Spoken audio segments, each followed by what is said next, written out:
Hi everyone. I thought I would record something for us, things that almost every musician knows. Most of these things are instinctive or you develop them over a period of time, but nobody really talks about them. So this time around, I'll just talk about sur, and next time I'll talk about thal, or maybe I'll expand on what I've talked about this time a little bit more. Let's start with the very beginning. What is sur? Sur is a note that feels, or a musical note that feels good to your ear. For example, the sound of a plate falling and breaking is not sur because it's not pleasant to your ears. Or a sound of chalk on the blackboard is not pleasing to your ear, so it's not sur. So sur is anything that feels good to your ear. Traditionally, in our system, um, India, Pakistan, Bangladesh, Afghanistan, we have our musical notation as sa re ga ma pa dha ni. Sa is for Shadaj, Re is for Rishab. These are the full names of the notes. Ga is for Gandhar, Ma is for Madhyam, P is for Pancham, Pa is for Pancham, Dha is for Dhaivat, and Ni is for Nishat. That's the full name of these notes. Okay, and what is a saptak? A saptak is basically, in Western notation, it's called an octave. We consider seven notes sa re ga ma pa dha ni to be the saptak. Okay, and the way it works is the magic of human ears is this: sa re ga ma pa dha ni. When you hit sa again, that sa sounds just like the sa you played before. To our ears, the tonal quality of the two sa's is the same. That's why they have the same name. So the saptak goes from sa to sa. And let me show it to you on a keyboard. Okay. Um, Traditionally, in the Western music system, look at this setup of the keyboard. There are two black, then three blacks, then two blacks, and this repeats on and on. Traditionally, the note before the two blacks, the white note, that is sa or si. Re, ga, ma, pa. So let me turn the volume up a little bit.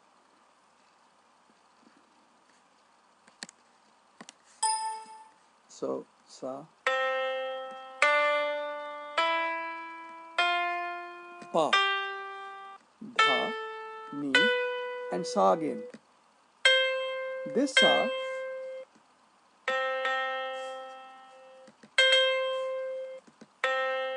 the tonal quality of these two notes is the same. Notice,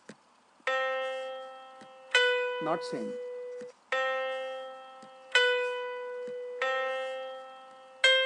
But same. Okay, so the idea here is, because of the magic of human perception, this sa and this sa sound the same, and that's how we have made octaves or saptaks.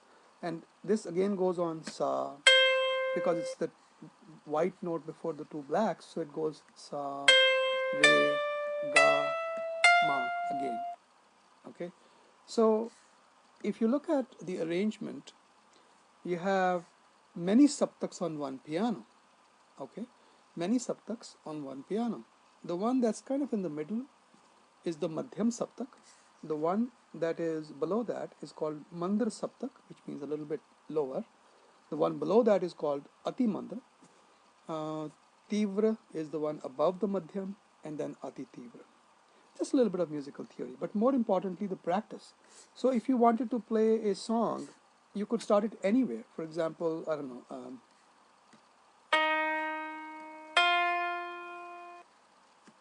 Or let me give another example. Let's say you wanted to start. The idea here is, there is no magic to creating a saptak. You can create a saptak from any note. You can create a saptak. Call this sa.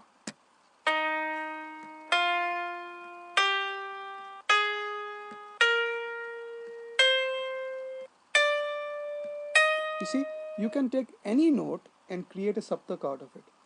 It is the difference between the notes that is important. It's a ladder. For example, between sa and re, you have one half note. Okay, that means if you take any place on the keyboard, if there is a half note, the next note could be called sa and re. So this could be sa and re because there is a half note in between them. This is the secret. This is the big thing that a lot of people take time to realize, and no music teachers start from here. And I think this is where everybody needs to start. There is no magic here. The magic is in the human perception. So between sa and re, there is one note. Between re and ga, there is another note. Between ga and ba, there is no note. Between ga and pa, there is one. Pa and dha, there is one.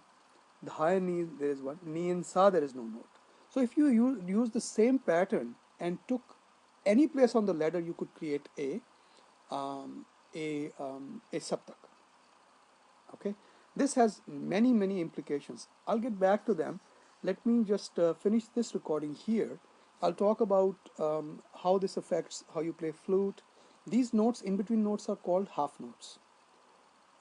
They are how you play them on the flute. I'll show because somebody had asked me how to play them on the flute. So for now, let me just finish this recording, and I'll be back with you guys soon.